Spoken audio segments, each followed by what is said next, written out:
옛날 예적 한국의 영덕이라는 작은 바닷가 마을에 푸른 용이 살고 있었다. 이 용은 바다 깊숙한 곳에 자리를 잡고 사람들의 눈에 띄지 않고 조용히 살았다. 하지만 가끔씩 용은 물결 위로 올라와 눈부신 비늘을 반짝이며 바다를 수호했다. 마을의 전설에 따르면 푸른 용은 바닷속에 묻혀있는 예상국의 마지막 후손이라고 했다. 그 왕국은 황금으로 가득 찬 아름다운 도성으로 용은 그 도성을 지키는 수호자였다. 그러나 세월이 흐르면서 왕국은 사라지고 오직 용만이 남아 바다를 지키고 있다고 전해졌다. 마을 사람들은 바다가 평화롭게 있음에 감사하며 매년 첫 번째 파도가 칠 때 용에게 바친다는 의미로 작은 제물을 바쳤다. 바다가 잔잔할수록 마을의 수확이 풍부했고 그런 덕분에 사람들은 용을 경외하며 존경했다. 영덕 마을에는 영이라는 이름의 호기심 많은 소녀가 있었다. 해변을 따라 걷는 것을 좋아했던 그녀는 항상 바다가 품고 있는 비밀에 대해 생각했다. 바람에 실려오는 속삭임을 듣고 있으면 마치 바다가 그녀에게 이야기하고 있는 것만 같았다. 어느 날 영희는 해변에서 반짝이는 조약돌을 발견했다. 조약돌에는 용의 비늘 같은 푸른빛이 감돌고 있었다. 그녀는 그 조약돌을 집으로 가져가 할머니에게 그 이야기를 전했다. 할머니는 조용히 웃으시며 그것은 용의 선물일지도 모르겠구나. 아무에게도 보여주지 말고 너만의 비밀로 간직하렴 이라고 말씀하셨다. 그날 밤 영희는 꿈속에서 아름다운 용을 만났다. 용은 부드러운 목소리로 그녀에게 말을 걸었다. 영희야, 내가 발견한 것은 나의 비늘 조각이다. 너의 순수한 마음을 느꼈고 그에 대한 작은 선물을 준 것이란다. 내가 힘이 필요할 때 언제든 이 비늘을 잡고 나를 부르렴. 그러면 내가 너를 도와줄 것이다. 꿈에서 깨어난 영희는 자신이 꿈을 꾼 것인지 현실인지 알 수 없었다. 하지만 조약돌이 여전히 그녀의 손에서 빛나고 있는 것을 보고는 꿈이 아니라고 믿었다. 그 후로 영희는 조약돌을 낚시 가방에 넣고 다니며 가끔씩 해변에 앉아 용의 모습을 떠올렸다. 시간이 지나면서 마을에 큰 폭풍이 불어닥쳤지만 영희는 두렵지 않았다. 그녀는 용의 비늘을 꺼내어 간절히 기도했고 정말로 바다에서 거대한 파란 용이 솟아올라 파도를 진정시켰다. 그날 이후로 마을 주민들 사이에서는 영희가 용의 친구라는 소문이 퍼져나갔다. 사람들은 그녀를 더욱 아끼고 존중하게 되었으며 그녀의 이름은 많은 세월이 지난 후에도 전설로 남았다. 푸른 용과 바다의 아이로서 영덕의 바다를 지키는 이야기로서 말이다. 이 아름다운 전설은 영희가 다시 아주 어른이 될 때까지 계속되었다. 두 번째 이야기. 옛날 옛적 동해의 맑고 깊은 바다에 접해 있는 영덕이라는 아름다운 지역이 있었습니다. 이곳은 푸른 산과 맑은 바다로 둘러싸여 있어 주민들에게 풍족한 삶을 약속하는 곳이었지요.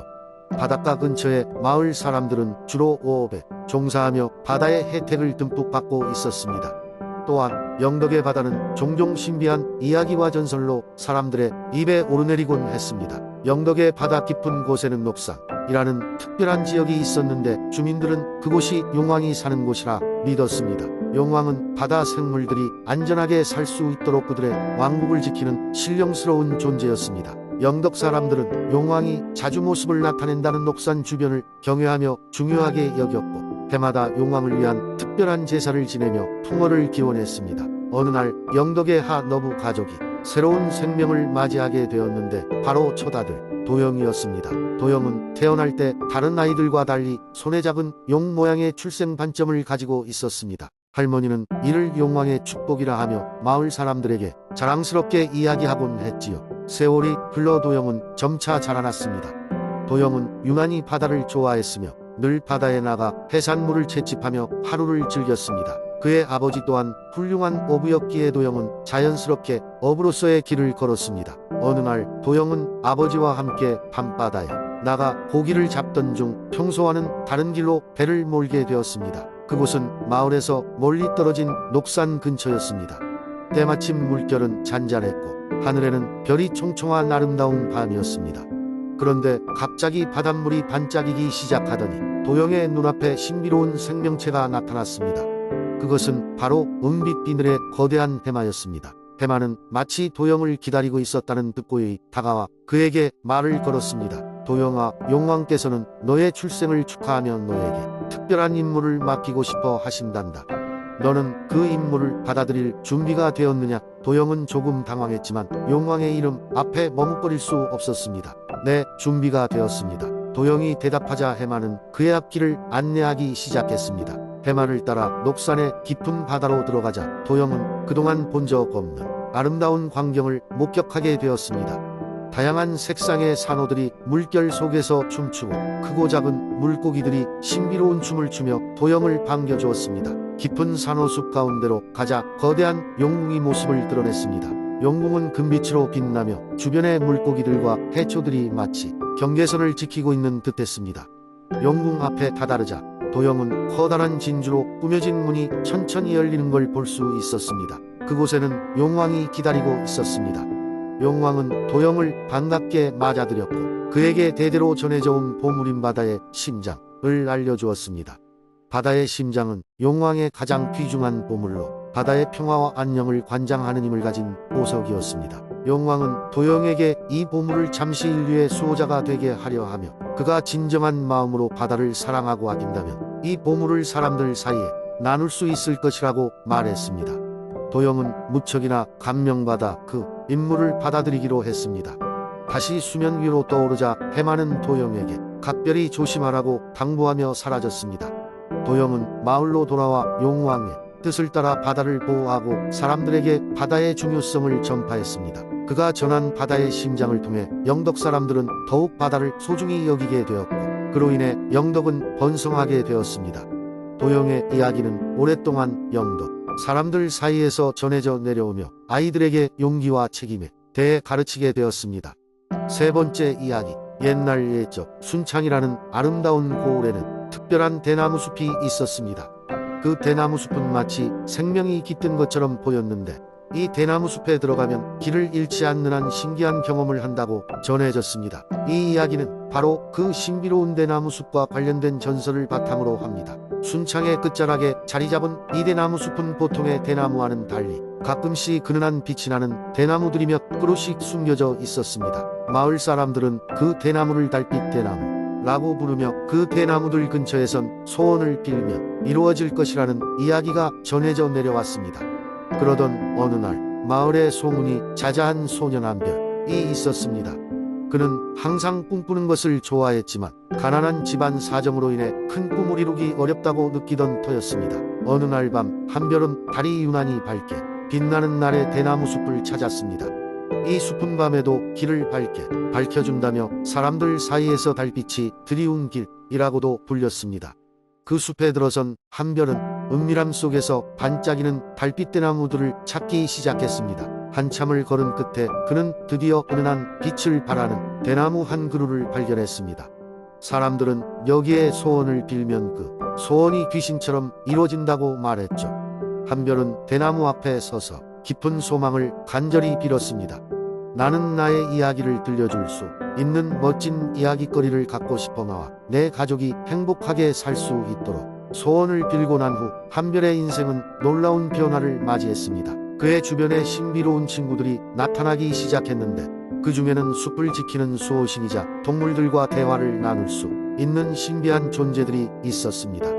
이들 덕분에 한별은 자연과 더불어 살며 마을의 지혜로운 이야기꾼으로 성장해 갔습니다. 한별의 이야기들은 점차 멀리까지 퍼지게 되었고 순창 대나무 숲의 전설도 함께 알려지게 되었습니다.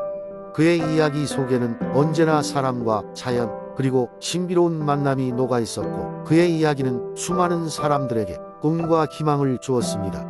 시간이 흘러도 대나무 숲은 여전히 많은 이들이 찾아와 소원을 비는 곳이었습니다. 그리고 그곳에서 많은 사람들이 꿈을 이루었고 이 숲은 사람들의 마음속에 신비로운 순창의 숨은 보물로 자리매김하게 되었습니다. 전설은 이렇게 전해집니다. 순창의 대나무 숲은 당신에게 꿈을 줄 수 있는 마법의 장소라고. 그리고 그 마법은 아무도 모르게 조용히 우리의 삶 속에 나타나곤 합니다. 네 번째 이야기. 옛날 옛적 영천이라는 작은 마을이 있었다. 이 마을은 밤하늘에 쏟아지는 별빛이 아름답기로 유명했다. 사람들은 별이 너무 많아서 하늘의 별들이 영천의 하늘에만 더 빛난다고 믿었다. 이 아름다운 마을에는 모든 사람들이 친구였고 서로를 도우며 평화롭게 살고 있었다. 마을의 가장 높은 산 꼭대기에는 한 신비로운 작은 거인이 살고 있었다. 그의 이름은 태오였다. 태오는 대개 산속에서 사는 걸 좋아했지만 때때로 마을로 내려와 사람들과 함께 하기도 했다. 언제나 커다란 미소를 짓고 다니는 태오는 마을 아이들에게 이야기꾼으로 유명했다. 그는 오랜 세월 동안 전해 내려오는 전설과 영웅들의 이야기를 들려주었다. 어느 날 마을에 아주 특별한 소녀 수민이 태어났다. 그녀는 태어날 때부터 밤하늘의 별빛처럼 반짝이는 눈을 가지고 있었다. 수민의 부모는 그녀가 자라면서 특별한 꿈을 꾸기 시작했다고 말했다. 수민의 꿈속에는 항상 같은 모습의 앳된 나무가 나타났고 수민은 그 나무가 그녀에게 소중한 뭔가를 속삭이는 듯한 느낌을 받았다. 수민은 성장하면서 자기 꿈의 의미를 풀고자 결심했고 결국 태오를 찾아가 도움을 요청했다. 태오는 그녀의 이야기를 듣고 산 꼭대기 나무 이야기를 들려주었다. 전설에 따르면 그 나무는 사람들에게 잃어버린 꿈을 찾아주는 힘을 가졌다고 한다. 그러나 나무의 위치는 수많은 세월 동안 잊혀졌고 그것을 찾는 일은 쉬운 일이 아니었다. 태오는 수민에게 마음 깊은 곳에 담긴 용기를 강조하며 자신과 함께 그 나무를 찾아 나선다면 무슨 일이든 가능할 것이라고 말했다. 그리하여 그들은 별빛이 수놓아진 하늘을 따라 산을 오르기 시작했다. 긴 여정 끝에 드디어 그들이 도착한 곳은 꿈에서 보았던 바로 그 나무였다. 그 순간 나무는 반짝이며 그들에게 스스로의 길을 찾도록 도와주었다. 수민은 나무 아래에서 자신이 잃었던 꿈을 찾았고 태오는 신비로운 힘으로 그녀의 손길을 따뜻하게 감쌌다. 마을로 돌아온 수민은 이제 더 이상 소녀가 아니었고 그녀는 스스로를 잃지 않고 살아가는 중요한 교훈을 얻었다. 그리고 태오는 자신의 진정한 친구를 얻었다. 영철은 아직도 그 작은 거인과 꿈을 향해 떠나는 용감한 소녀의 이야기를 밤하늘의 별들 속에 묻어 전하고 있다.